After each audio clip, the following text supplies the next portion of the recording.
پیچه خیلی کوچولو پیچ پیچه بم میاد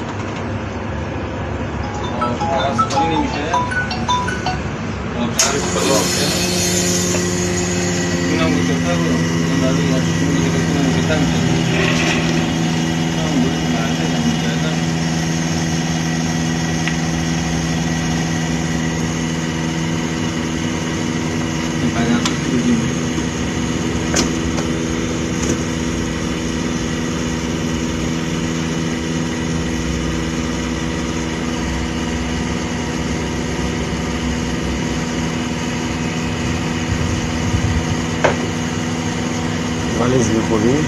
آره یا پر آب خوبه؟